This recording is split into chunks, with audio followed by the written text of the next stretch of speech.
This is our daily Mussar with a little twist today. Since we are in a mood of giving, I'll give you, Be'ezrat Hashem, a almond or a Segula for money. It says in Sefer Yeshaya, Isaiah 58, ועניים מרודים תביא בית גדול. And having poor people, very poor people, will bring a big house. What does it mean? It says in Bereshit, based on Bereshit, הגבלת אורחים מהגבלת פני שכינה. It is a greater thing to welcome guests into your house than accepting the divine presence itself. Because we know from Avraham Avinu, when God was talking to him after he had the Brit Milah, after he circumcised himself, he saw three men, which turned to be angels, but three men walking by in the desert. He said to God, "Uno momento, por favor." He went them and he ran to them. He says, "Welcome, please, refresh yourself, sit down, and prepare." And one needs to remember how important this mitzvah is. Not only to let the guests in your house, but to welcome them with sever panim yafot, with a big smile on your face. Give him the best you have. Give him the best bourbon you have, the best whiskey you have, best food you have. Don't get some kind of not bottom shelf, basement shelf whiskey that you have. Give him the top shelf, the 30-year-old whiskey you have. Give it to your guests. What do you have it for? It's like these people who have a collection of bottles of whiskey. I never drink it. I also have a collection of bottles of, actually, bourbon. It's all in my stomach. This was meant to share it with people. Meant to share it.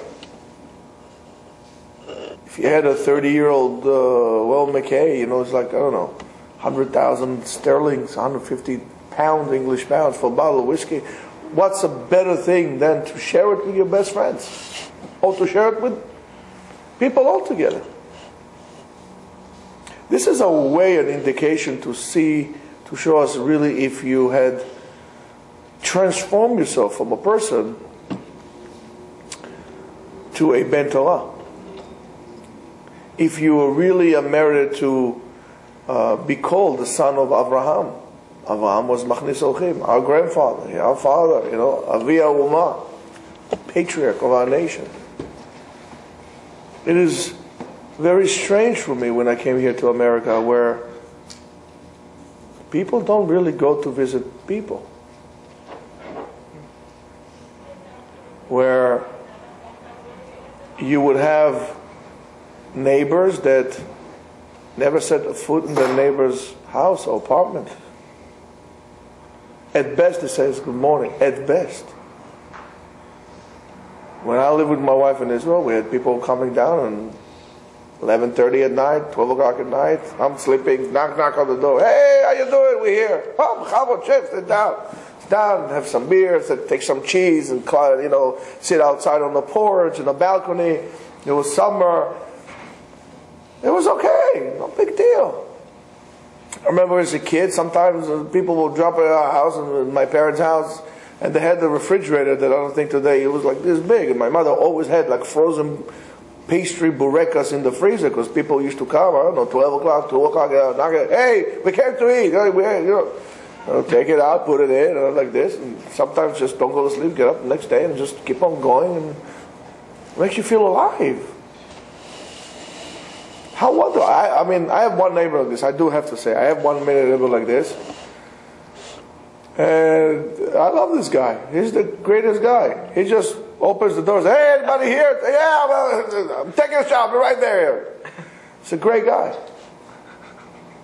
Other than that, I tell you, it's very lonely to be here in America.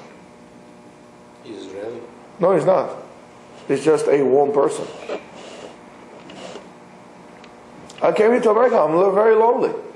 I'm not used to this. They say, oh, maybe something's wrong with you. No, everybody's like that. So this shiur is dedicated to all the lonely people thinking that life has just passed them by. Don't give up until you knock on your neighbor's door and make yourself a home, and so on and so forth, and learn how to share. Sharing is fun, especially when you pay for it. But sharing is fun. It's really a lot of fun. It brings us together. You have no idea the importance of having good friends. Family is family, you know. Friends is... very few people will call their brother or sister at like 3 o'clock in the morning and say, listen, I have a flat tire, can you go pick me up? But there would be friends that you call them and say, listen, I'm stuck somewhere and, you know, sure, not a problem, I'll be there, you know, just give me an hour, I'll be there. I mean, because he has to drive about 80 miles. He'll be there. There are friends like this. And it's not something you can buy with money. How do you buy friends like this? By opening the door for them. Opening the door for someone means you also open your heart to them. And we are so vulnerable, we are so weak, that we're afraid to open our hearts. Because we're afraid. So don't be afraid. So what do? We're being afraid, so we barricade ourselves in, we put alarm systems in, we're sitting down with the shotgun in our beds like that, and so on and so forth. Relax. Show some presence. Acknowledge. Say hello, how are you? It doesn't hurt you. Nothing will happen to you if you say, hey, how are you? You know how many people around you are lonely, will be willing to somebody to acknowledge them? How many people eat alone on Shabbat? This is a Shabbat to sit alone in front of your candles. I don't know, there's nothing. What are you going to make? Going to make a chicken? You know, you go to the store, you buy something ready. How can you go to sleep when your beds are burning? With the shame that you just fill your stomach up with cold too. That who gave you? Of course God gave you. And you didn't want to share it with anyone. How can you go to sleep like that? I don't understand it. So you see, you know there's somebody is lonely, this woman or this man. Say, listen, don't treat them like a charity case. You need to beg people to come to you. So do me a favor, I'm alone. You want to come, you know, break some bread with me. Come over to Shabbat, you know, we have some good time. I'm lonely here. Don't tell them, oh, I know you're lonely, come to my house. Tell them, I'm lonely, I need you. Yes. Beg people. I feel insulted when somebody tells me, no, I go somewhere. What do you mean go somewhere? Come to me. How about me? Come to my house. I like to cook. It's a lot of fun. Share it. We have it here for a very limited time. Thank God we have refrigerators. So Kadosh Baruch Hu gave us an abundance. For what? To fill up the garbage? Give it to them, share it with someone.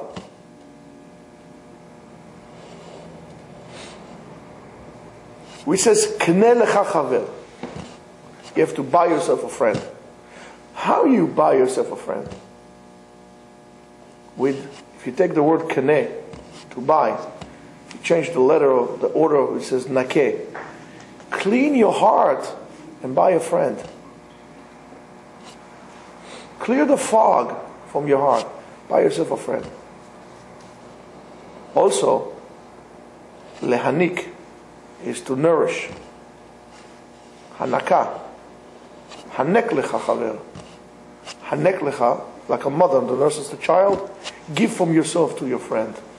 Give from yourself to anyone, and then you have a friend.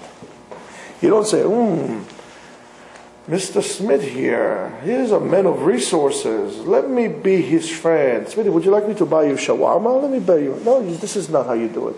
You give from yourself to the guy. Say, hey, what do you? No problem. Share. Give yourself from somebody else.